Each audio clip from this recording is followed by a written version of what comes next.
Yo, what's up fam? Welcome back to the channel, and in this one we'll be talking about if the Ecomi token is at the bottom, and we'll also be talking about macroeconomics and crypto and looking at the VeVe marketplace as well. Are we at the bottom of all that? Let's go ahead and just dive right in. All right, so welcome to the video. In this one we have Kevin O'Leary talking about his current strategy in these market conditions. So without further ado, we're gonna go ahead and roll the clip, but before we do, consider joining the YouTube membership if you are watching my channel or have watched the videos and you want to help support it. Other non-paid ways are going to be liking the video or subscribing, of course. And yeah, let's go ahead and just dive right into it. Well, the inflation fears come from the CPI number, which was over 8%, and that is inflationary. However, there's a new narrative going on in the market with investors regarding how the CPI is constructed.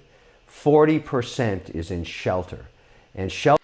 So CPI is obviously what a lot of people are paying close attention to, even in the Ecomi circles. So a lot of reactive trading and reactiveness is going to be based around just the CPI alone. So he's talking about this specific indicator, but he also starts saying basically that it's just flawed, right? Basically shelter makes up 40% of the CPI, and he's going to get down to breaking that down, why that is. So let's go ahead and keep rolling. Shelter stats are notoriously long dated. In other words, the numbers you're seeing now reflect the shelter market, the housing market, the apartment rental market 18 months ago.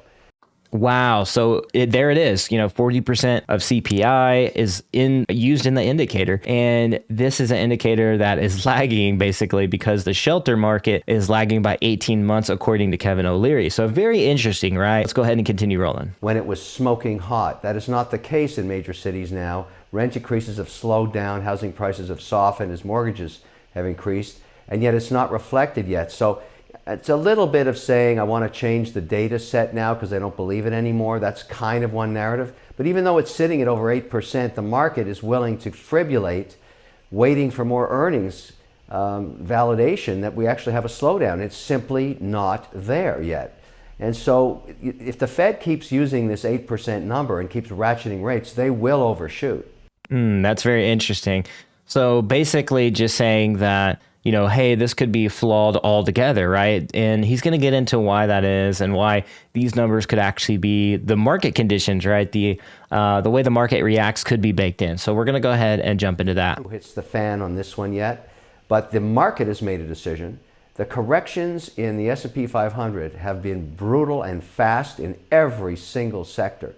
And so the market, generally speaking, is never wrong forever.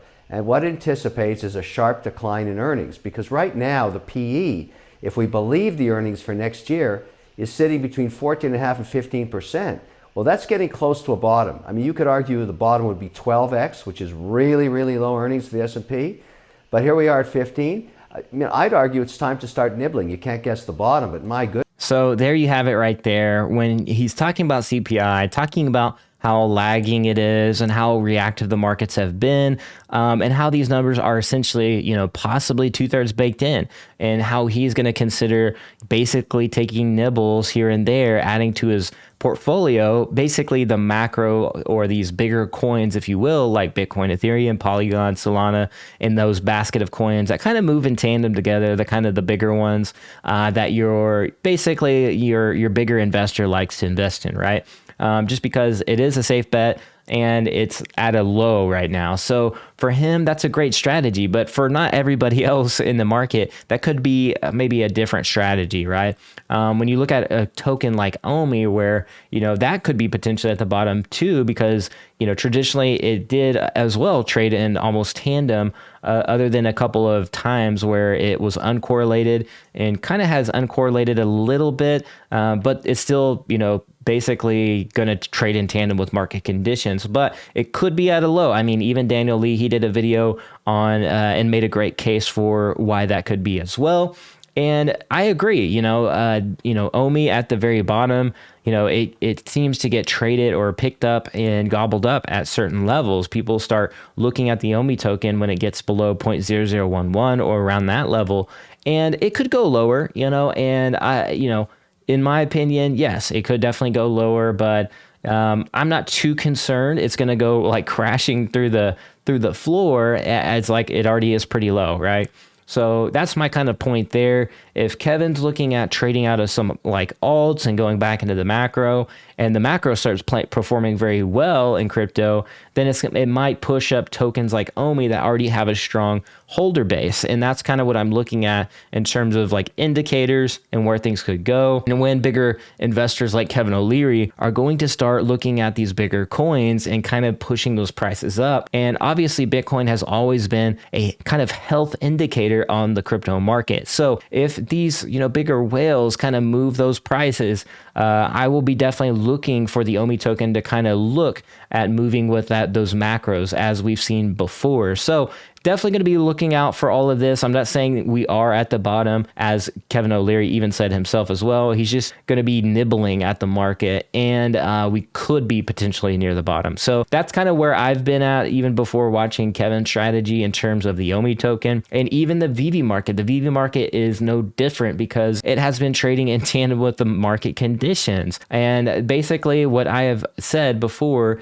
is you always have to be paying attention to the macro. I've always been saying that on the channel and things like that, because people can get caught up. Even I got caught up new to NFTs and trading NFTs and holding.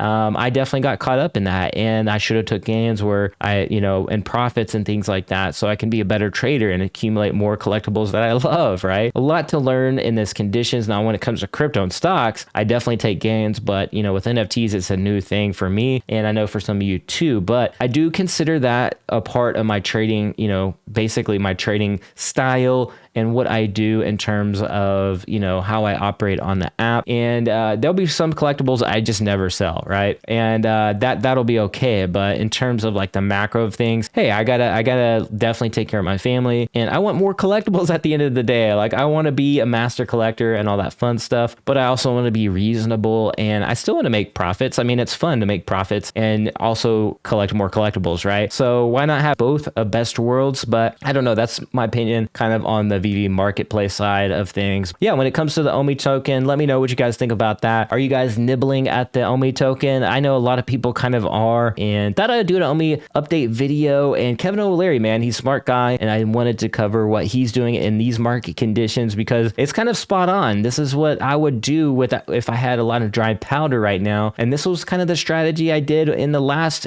market back in 2017, 2018, and things like that. So yeah, definitely like what Kevin's doing here, but it's not for everybody, and this is just entertainment only at the end of the day. But hope you enjoyed this video. Smash the like if you enjoyed it, subscribe, and I'll see you guys in the next one at the blockchain. Be like an NFT, be authentic, and I'll catch you later. Peace.